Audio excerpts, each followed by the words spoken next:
Ay, magandang araw po muli sa ating lahat. So, tayo po ay nasa pang-apat na bahagi na ng tinatalakay natin patungkol sa kaligtasan dito po sa Alamin ang Katotohanan.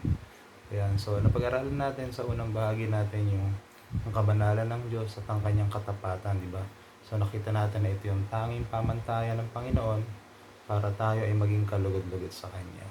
Then nakita natin na sa pangalawang pag-aaral natin, hindi tayo naging katanggap-tanggap sa Diyos dahil bumagsak tayo sa pagkakasala. So, pinag-aralan natin na walang naging matuwid kahit isa, tayo ay patay sa kasalanan, at tayo ay alipin ng kasalanan. At dahil doon, tayo ay nahaharap sa isang matinding parusa ng Diyos. Yung kamatayan. So, ibig sabihin, wala tayong kakayanan na iligtas ang ating sarili. So, pangatlo, yung pinag-aralan natin, ano yung naging solusyon ng Diyos? Ano yung naging solusyon niya para tayo muling maging katanggap-tanggap sa Kanya? So, nakita natin doon na ang walang ibang solusyon kundi ang ating Panginoong Hesukristo. Si Jesus lang ang tanging tagapagligtas natin. So, ano yung dapat natin gawin ngayon? Ngayon nakita natin yung tatlo, binigay ng Diyos yung solusyon. Ano yung dapat natin gawin para tayo ay mapatawad ng Panginoon? Para tayo muling maging katanggap-tanggap sa Kanya. So, dalawang bagay yung pag-uusapan natin ngayon, yung pagsisisi sa kasalanan at yung pananampalataya kay Jesus. Pag sinabi natin pagsisisi, unahin natin to. Yung pagsisisi sa kasalanan, ano ba ibig sabihin ng repentance, diba? Pag sinabi natin repentance, ito yung pagtingin mo sa nakaraan, no? Na pagtingin mo sa nakaraan at malino sa isipan mo, malino sa iyo na ikaw ay nagkasala sa isang banal na Diyos, di ba? At handa kang talikuran yung kasalanan yun. Ibig sabihin, talagang tatalikuran mo siya at hindi mo na siya gagawin. Ganun yung pagsisisi pag sinasabi natin ng repentance. So, ano yung mga nakapaloob sa repentance? Meron pa tatlong bagay yan. Una yung tinatawag nating intellectual element. Ano po ibig sabihin ng intellectual element? So, maliwanag dapat sa isipan mo na ikaw ay namuhay sa nakaraan. Ibig sabihin, yung nakaraan mo, tinitignan mo yung nakaraan mo na ikaw ay talagang namuhay sa kasalanan at walang pag-asang maligtas. Dahil tinatanggap mo na ikaw sa isipan mo, malinaw sa isipan mo, na ikaw ay isang makasalanan at nakahandang parusahan ng Panginoon. Diba? Wala ka talagang pag-asa, hindi mo kayang iangat yung iyong sarili. So, yung intellectual element. Pangalawa, yung tinatawag ng emotional element, yung damdamin natin. So, parang andun yung sense of sorrow. Di ba yung parang nagdadalamhati ka, nalulungkot ka dahil sa mga nagawa mong kasalanan laban sa isang banal at matuwid na Diyos. So, ganun yung emotional element. At yung pangatlo, yung tinatawag nating element of the will. Diba? Yung kagustuhan. Ito yung pagbuo mo ng desisyon na. Dahil nakita mo na naniniwala ka sa sarili mo, malinaw sa pag-iisip mo na nagkasala ka, at talagang andun yung alam mo yung pagdadalamhati. At parang naramdaman nyo na ba yung may nagawa ka isang bagay, tapos talagang pinagsisihan mo siya na hindi mo na siya gagawin, di ba? So, ganun yun. At ngayon, bubuo ka na ng desisyon at humihingi ka ng tawad at paglilinis sa Diyos. So, ganun yung element of the will. Sabi sa 2 Corinthians 7:9-10, sabi niya, I now rejoice, not that you were made sorrowful, but that you were made sorrowful to the point of repentance. Diba? Sabi niya, for you were made sorrowful according to the will of God.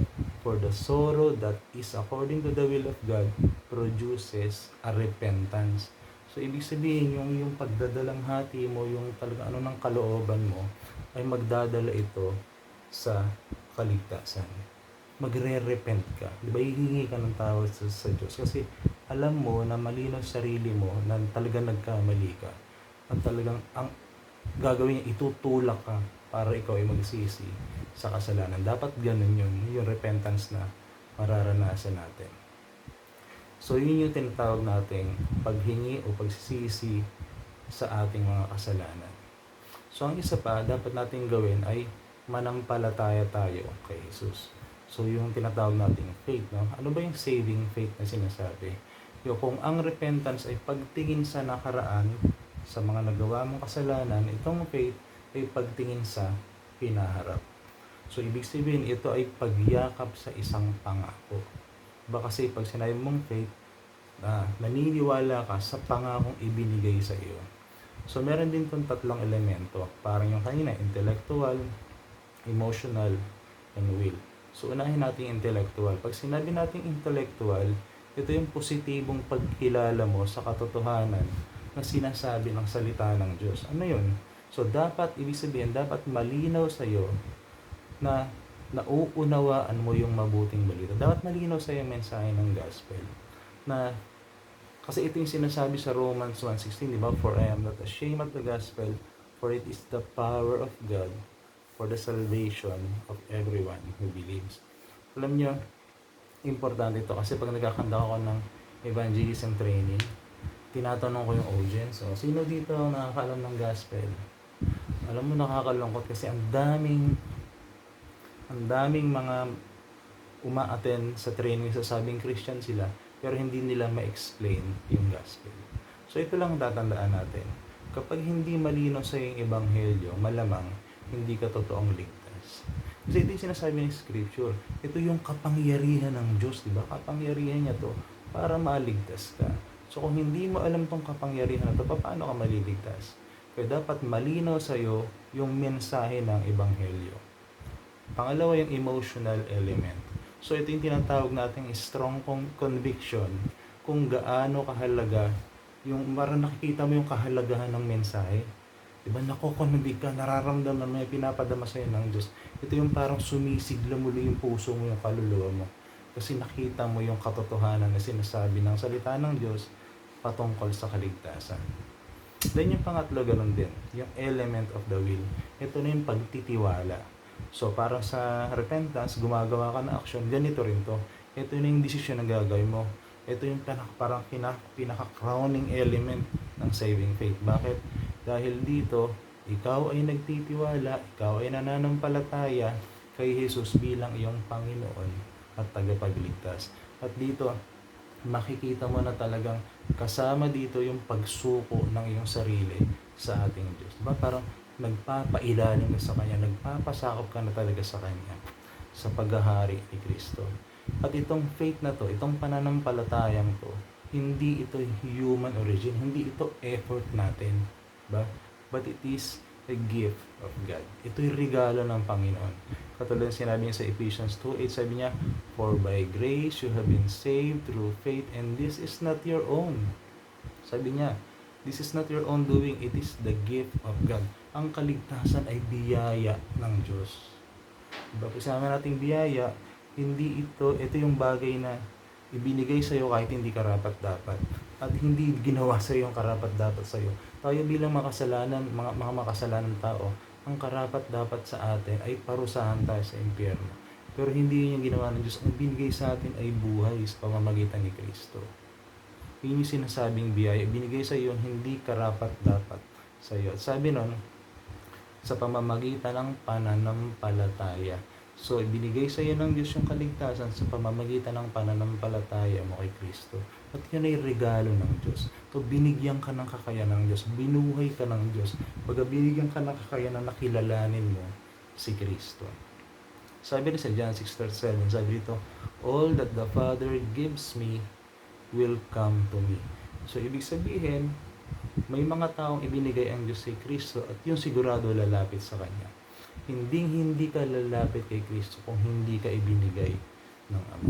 Kaya doon natin ma-appreciate yung grace. Sa totoo lang, dito natin makikita na pag ang isang tao na-appreciate niya yung biyaya ng Panginoon sa kanya, talagang darating yung pagkakataon na maihiya ka dahil sa kagandahang loob ng Diyos, diba, na ginawa sa'yo.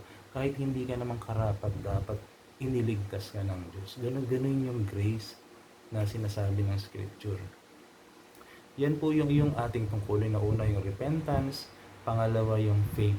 Importante yan para tayo patawarin ng ating Panginoon.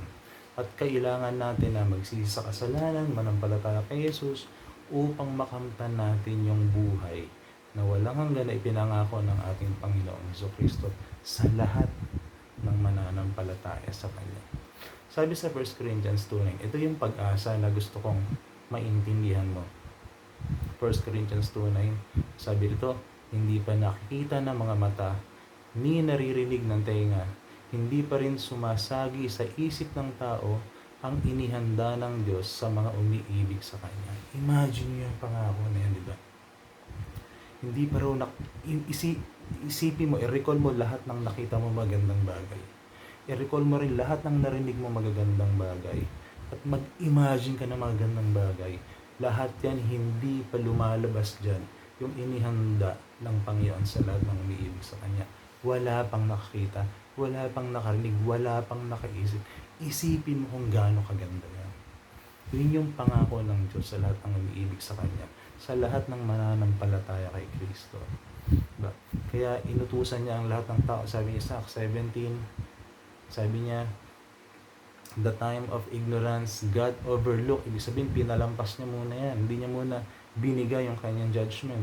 But now, He commands all people everywhere, sabi niya, to repent. Inuutusan niya ang lahat ng tao sa lahat ng dako na magsisi sa kasalanan. Alam niya kung bakit niya inuutos yun? Kasi mahal ka niya. Mahal niya ang tao.